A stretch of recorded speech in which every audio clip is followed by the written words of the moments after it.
already Omega at match point. How is RSG going to bounce back? Is it with this lineup here, these 5 heroes?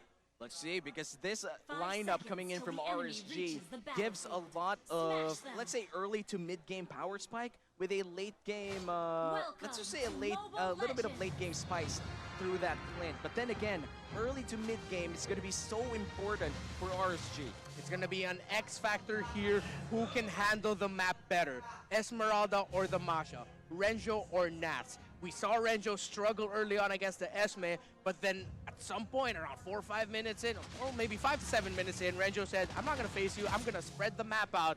Let's see how well RSG can control the map this time around against Omega. Game number 2 starts with a baby-sitting gold lane. Oh no! Flicker shocked to us to flicker away with him. Here goes Eman. He's like, the push is what the hell? That is such a mamba play. First blood goes to the Faramis. The help from Aqua more than enough to even make Kelra bleed. RSG taking first blood. It may have taken a huge rotation, but RSG walked away with the pot there. They got the kill, and they're all the more better for it. It gives Eman, again, a little bit of charisma, a little bit of mojo. He just stood there menacingly. That was what Chaknu did. But he died anyways. But again, they can afford to do that. And the interesting thing for me is, it's like, Chapnu and Light had a mind link of, okay, we'll do the same thing. That was a double lane gold start. So if ever Light was the one who didn't go into the gold lane and roamed around, that purple buff would have been reset potentially and delayed Ryzen from farming. But no, both roamers just went, okay, for the first wave, we're going to go with our gold laners. Very interesting start. Yeah, to be fair, the junglers did not mirror each other. One started in the orange, one started with purple, and now this leaves Turtle at 50-50 priority. The first Turtle here at 2 minutes. Actually, neither team has a prime position. There's a skirmish in mid. Yeah, and look at the bat speed slow coming in from Etomax. That is massive to save Chaknu's life there. Almost RSG went in for Chaknu, but looks like they're going to find Nats first. Nats going to go in, gets pulled in by the Molten Sights, but looking at that pull, Chaknu already half HP. Sandin Claws lands, Bat's Impact forces Aqua, popping that Cult Altar. That's already 2 immortalities out there. But looks like Nats will be taking down one first. That's 2 kills for Omega already.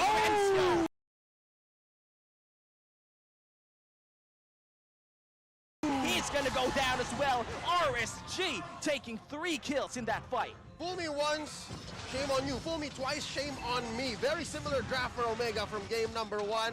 This time around, RSG have learned. RSG song, but this time he got a taste of shotgun to Kelra. Yeah, Kelra's shotgun. Kelra's shotgun is what really. He even burned the flicker as far as I know. No, he didn't. He didn't. Holy It was a hell. dash. It was just a dash. It came for free. The Filipino savages doing savage things. But in the chaos of all that happening, the past 3 minutes, RSG are barreling away. They're about 2,000 gold ahead, believe it or not, ladies and gentlemen. 2,000 gold ahead, and there is a buff steal away by Demon Kite. Yeah. And this is something that's very interesting to see. RSG looks like they're activated right now, just about 1 minute in. A great TikTok play coming in from Light already. And what I like about RSG is that they are very proactive right now. They're not just waiting in shrubs, potential areas where Omega would pass, get a hook, and then we'll set a play. No, they're really aggressively roaming around. Light is throwing those hooks. Right now, he's 100% kill participation. So he's really part of everything that's been happening right now against Omega. He's setting the tempo with how he's positioning himself in the map. Yeah, and here in the top side, we do see a fight that's not really going to go in as planned. Again, it goes to Omega's benefit if this game goes a little slower. Yes. So they understand the assignment here. They know what needs to happen. RSG are going to continue to force the issue. Chaknu getting a little better at dodging those hooks. Light is still on point, though. It has to be. If Omega can't slow this down, as you said, Leo, it's going to be really hard for Omega to sweep RSG. And RSG right now, they're on a rampage. Light is just going wherever Chapnu is. And great block there on the snipe by Kelra, making sure Emma doesn't take any damage. But, oh, this is an aggressive move by Omega. Huge rotation. Oh! Almost a big play here coming in from the Mamba. Flickers are burnt though, and they're gonna try to continue this siege as the Turtle will be taken down here by Demon Kite. Half HP on the Turtle, that's 2 people on the side of RSG. Oh, look at the hook on the Filipino Savage. Goodbye to you. That's the Turtle and a kill for RSG. He gets squished. Those huge rotations by Omega eventually are going to bite them in the behind. I feel like they're at 50-50 right now. They're of two minds. Do we buy time or do we buy gold and resources for the Filipino Savage so we can get items and eventually buy that half of the map for us? Yeah, but now they're going to be delayed. They have to play more carefully here. Chaknu has to find a way to not be so read like a book, like an open book by Light. Because Light is just seeing wherever he's going. That information is key because Omega needs Chaknu to help set things up. See, Light even already has that feeling there. If he threw a hook right now, of course he didn't, but if he threw it then, Chaknu would have gotten caught out. And to think, a couple of years ago, this was but a dream come true for Light. To be toe-to-toe, standing toe-to-toe with the Mamba against one of the greatest tank players.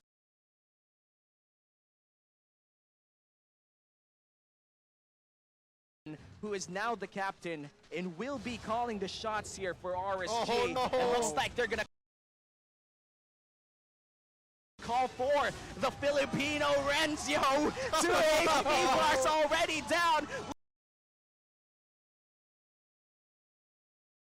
Look at RSG just going in for the XP later of Omega, and he's gonna go down in his own lane. Wait, but the showstopper did exactly what he wanted. Look at Kelra down bottom. He's pushing that lane, and there's mid as well gonna go down. That's a lot of gold. Look at the cross-map play, but looks like a team fight will be forced down here in mid lane. Sangan Claus doesn't land. It looks like the Cult Altar will be enough to make them stay in that place. The push coming in from Omega is successful. That is exactly how you play against the Cult Altar. You understand the fact that it is a dive move. There's 2 things you can do with Cult Altar. One is save yourself or force a team fight, force the issue. But look up top! Here, the Thunderclap already burned. Ryzen going in from Light. Pulls him in with the Molten Sights, but Chaknu's trying to find here an angle. Gonna get pulled back here by Aqua, and Omega will not continue that fight. And again, Omega are just splitting the map. They're respecting that Faramis. They're respecting the extended team fight that RSG can force because of that Cult Altar, and they are just taking towers. Yeah, and Turtle will be going to the hands of RSG, as RSG is starting to have a good grasp of the early game here. We talked about this earlier, Leo. It's the early to mid for RSG. And for Omega, they have to play past the 12-minute mark. Yes, they can win skirmishes, and they can buy part of the map. And with that, they might actually cut it down to maybe 10 minutes. We might see an actual game in 10 minutes. For now, top lane is where they want to make a move next. That's why they're sending 5 men there. Yeah, and Light almost walked into his death there. Good thing he told himself, no, we're going left today. And that's another turret for Omega, and see, just like that, after Omega found a way to recover, again, it's what we mentioned. Leave Renzo alone, and we will just find wins elsewhere. It was a double lane split. They took down mid, they took down bot. Now RSG, because, again, the mid lane tower is so important, they have to be a little bit more careful with how they rotate and they position themselves, because Omega aren't afraid to position aggressively like how Kelra and Chaknu are positioning now. But again, it's that same aggression that may have given Omega a start-stop early game. They have to lean in on this, and so far, I don't think 4 turrets are going to buy him that. It's not quite the time just yet. And Sangan Claus wouldn't really land here. Omega, they're trying to buy time for this. But another great hook from the Season 9 MVP. Light makes another play, but look at the Filipino Savage! And the damage is real! Light goes down. Kelra still alive. Look at the damage coming in from the Filipino. It's there! The gold laner from RSG scores a double kill. Ammon strikes back. Not quite yet. This is disastrous, but it could have been worse. But the answer is not quite. Kelra! He survives an ambush from Nats! And now Chaknu is trapped between 3 walls. That is a mega kill for the Karina. Demon Kite with his 4th kill of the game. And that opens up the Lord for RSG. Omega faced what they were trying to avoid. They said, you know what, let's give this a shot. But the Cult Altar by RSG, the timing by Aqua was exquisite. A free Lord, 9 minutes and 30 seconds in. He flowed so well with the team fight. He understood when to pull the ult, and he did it at the perfect time. Omega had an answer. Tit for tat.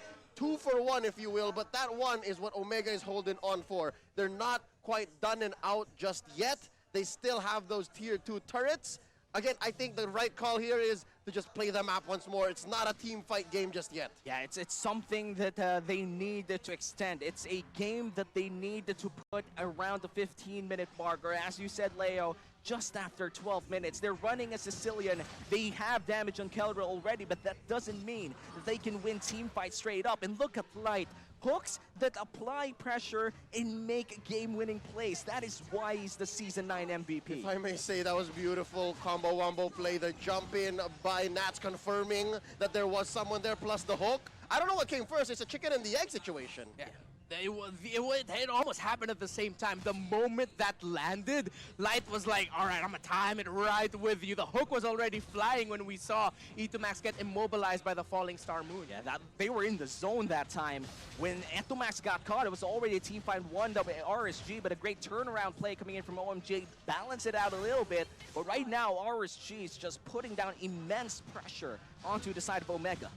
About a minute and a half until the next Lord comes through. Oh. It will be Kelra. enhanced. Look at Kelra! Oh! Oh my God! Big play here! conceal! But look at the cold altar saving everybody on the side of RSG. This may be massive here for RSG. Can they win this team fight? That's a suppress on Kelra. But like goes down with the max impact. E2max is just in a sublime position here. But look at Nats. He's in front of 2 people. Max impact with that, but he has to go out. That's 3 people from the side of Omega just trying down Nats. And he's gonna go out. That's safety for him. The 1 kill for Omega. Omega says not today to the god of death. And it's gameplay like that. It's moments like that that'll buy you time to eventually get to the late game. But now RSG, it's their game to lose. They're 6K ahead. Eman, the MSC 2022 MVP, is pulling so much weight. Yes, that's Aqua on the cult altar, but none of this would happen. None of the burst would come through if Eman wasn't on point.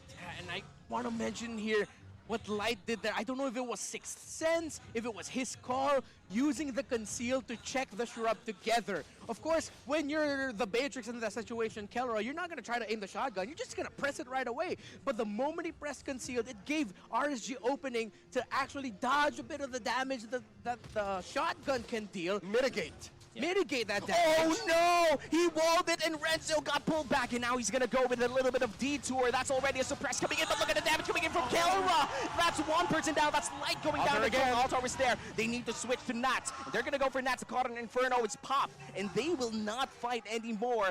Omega with the turnaround play. See the stop and go, respecting the ultimates. Cult Altar goes up, Omega stays away. Quadrant Inferno of Ryzen goes up, RSG stays away. Great respect and control that these 2 teams are showing. And now it looks like it's an even Lord. Safe to say and fair enough to assume that both teams have a 50-50 approach to this. Light's making his way down. He's running. He's running. It's a 50-50. Who's going to secure the Lord? The Lord will be taken down by Ryzen. They had to go out of here alive if they want to, but looks like they're going to go for the fight. Nats and Renzo both pulling the weights of each other's teams, but Kelra's already in a significantly low HP. Renzo's the first one to go down. Look at the burst damage coming in from RSG, but the Lord is already there. 4 people alive on the side of the former Kings of Sea, and they might just be able to take this Lord without anything happening. Renzo, the showstopper, the commando, the 2-time MPL champion, making the great sacrifice. But no, Omega's not done. They might want to force the issue here. It's just a Lord that's going to be taken down almost immediately upon spawn. Omega, they got something, lost 1, and they weren't able to play around that Lord. Still down 5K though. Let's check out the items. Okay, Eman is set right now though. That Wind of Nature, once he gets that, RSG will be a little bit more fearless in how they're gonna engage the fights because you don't have to worry about Kelra dealing the damage, Renzo and Ryzen as well. So, Wind of Nature right now, the moment Eman builds that, I won't be surprised if RSG just go absolutely fearless and just try to force a fight against OMG. I am really excited to see whether or not RSG could force another team fight here, because the last time they tried to do so, the counterattack coming in from Omega just deleted Light almost immediately. The problem with the Franco, especially if you go aggressive, is you also put yourself in danger. And so far it's been 50-50 for Light. Past couple of pickoffs from Omega that have been somewhat instrumental to their recovery were on Light. So with that being said, this could be a lethal face check. Demon Kite spots Chaknu, not quite just yet. Both teams understand that a wipeout at this point could be the game ender. And I'm saying that not just for RSG, but even for Omega. Yeah, this is I think, veteran leadership on both sides. Oh, Even if sure. you could say that RSG is way younger, they are playing to the par of champions that they are. Oh, they are. They're definitely not just in MPL Philippines, but on the world stage. And that's their next mission. They want to prove that they are worthy of being the best in the world, going on to M4. But that's neither here nor there. We're at the beginning. We're at the starting point of MPL Season 10. And it looks like OMG have gone back. They've reset very well. I think the fact that they're letting the waves come through and they're sticking as 5 shows that it's very clear for them what the 15-minute mark means. Yeah, and it's great that RSG continuously apply the pressure in every lane, because now Renjo doesn't have a lot of room to work with in terms of splitting the map and apply pressure like that. After the split push that Omega did at some point in the mid-game, RSG said, you know what, we really have to handle our waves better, and now they're handling it really well. So Omega are forced to rotate around as 5 and try to fight out around there. But now RSG have perfect positioning around this Lord. They decide to give it up just a little bit though, but this is information for Omega. It's pretty much at this point pro players know that high chance so many people in the mid shrubs. So Omega will try to avoid that and they'll get Renjo, Renjo and Chaknu check those positionings. We're waiting for Renjo to pick up his immortality, given the last item check. That'll definitely buy more time for Omega, but RSG, they have everything they need. All of it. Look at even Aqua, dude, he has an immortality. Yeah, and immortalities are so important at this phase of the game. Oh, RSG pulls Playing it Overlord to his side. Yes, both teams have to be cautious here. They have to protect each other. Oh no! Force a cold That's costly. Oh no, Chaknu, it might just be costly. As you said, Renmar, that's the suppress on the Chak Mamba. He's gonna get pulled down, but the wild charge! Can they follow it up? People, can they follow it up? The Chaknu going down. Nats is on the backside, and Kelra's over the low on HP, and he's gonna go down as well. Look at Ryzen though, he's mauling down one, but looks like Emin is still alive. Bat Simpack will be taking him down. Etomax trying to kite around, but it's not gonna save him for the Sanguine Claws, and Renzo, he has to run away. Immortality will buy him a little bit of time, but as he survives, he gets pulled back. That's a double kill for Nats, and nobody on the side of Omega is alive. 5 seconds, still the Mamba. Can he alone defend? That is the big question. That's going to be the top lane taken down. Inhibitor going to go. I do believe we still have a ball game. Yeah. A Faramis, a Franco, and an Esmeralda walked into a base. This isn't a setup for a joke, but those 3 together cannot end the game like that, especially with more members of Omega coming in. It is going to be another positioning battle for the Lord. As we look back at that instant replay, what are we looking at exactly here? Oh, that knock-up that we sort of missed out a little bit. They just couldn't follow it right in time. But also, the question is about the sustainability that RSG had. They had a lot of sustainability there. So, of course, even if